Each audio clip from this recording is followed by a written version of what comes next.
Ukraine और रूस के बीच जारी जंग ने एक बार फिर बेहद खतरनाक रूप ले लिया है। रविवार रात यूक्रेन ने रूस के ब्लैक सी तट पर स्थित तुआप्से पोर्ट पर एक भीषण ड्रोन हमला किया। बताया जा रहा है कि इस हमले में पोर्ट का बड़ा हिस्सा क्षतिग्रस्त हो गया और वहां मौजूद तेल टर्मिनल में भयंकर आग लग गई और वो धू धू कर जल गया। रात भर आग की लपटें आसमान तक उठती रही और आसमान के इलाके में अफरा तफरी मच गई। रूसी मीडिया रिपोर्ट्स के मुताबिक रूस के एयर डिफेंस यूनिट ने दावा किया है कि उसने इस दौरान 164 यूक्रेनी ड्रोन को हवा में ही मार गिराया, लेकिन गिरते हुए ड्रोन के मलबे ने पोर्ट के कई हिस्सों को भारी नुकसान पहुंचाया है।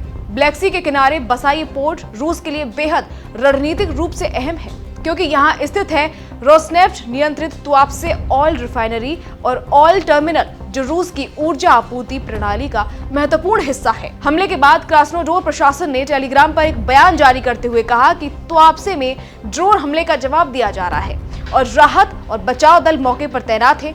प्रशासन ने साफ किया है कि किसी के हताहत होने की खबर नहीं है, लेकिन हमले के असर से बंदरगाह के बुनियादी ढांचे को नुकसान पहुंचा है।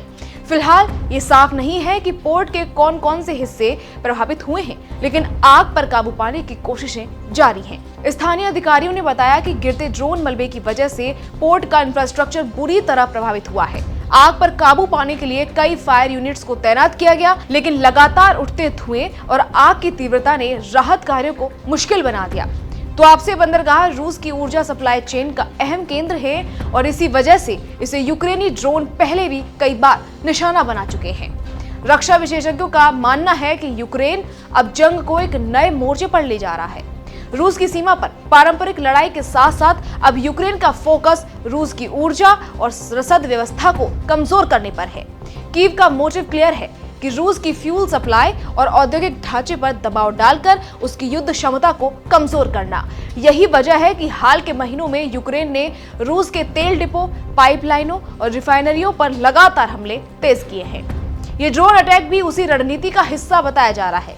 यूक्रेनी अधिकारियों का कहना है कि ये हमले रूस के बिजली ग्रिड और सैन्य आपूर्ति लाइनों पर किए जा रहे हैं। हमलों का जवाबी कदम है। कुछ विशेषज्ञों का कहना है कि यूक्रेन रूस के उन ठिकानों को निशाना बना रहा है जो सीधे उसकी सैन्य रसद और ईंधन आपूर्ति से जुड़े हैं, ताकि रूसी सेना के ऑपरेशंस को धीमा किया जा सके और उसकी युद्धकालीन लागत बढ़े। इस हमले का असर सिर्फ पोर्ट तक सीमित नहीं रहा। क्रास्नोडार क्षेत्र के बाहर स्थित सोसनोवी गांव में भी एक ड्रोन का मलबा गिरा, जिससे एक अपार्टमेंट बिल्डिंग को नुकसान पहुंचा है। हालांकि वहां किसी के घायल होने की खबर नहीं मिली। स्थानीय लोगों के मुताबिक रात के वक्त आसमान में धमाकों की आवाजें लगातार गूंज रही थी और इलाके में दहशत का माहौल बन गया।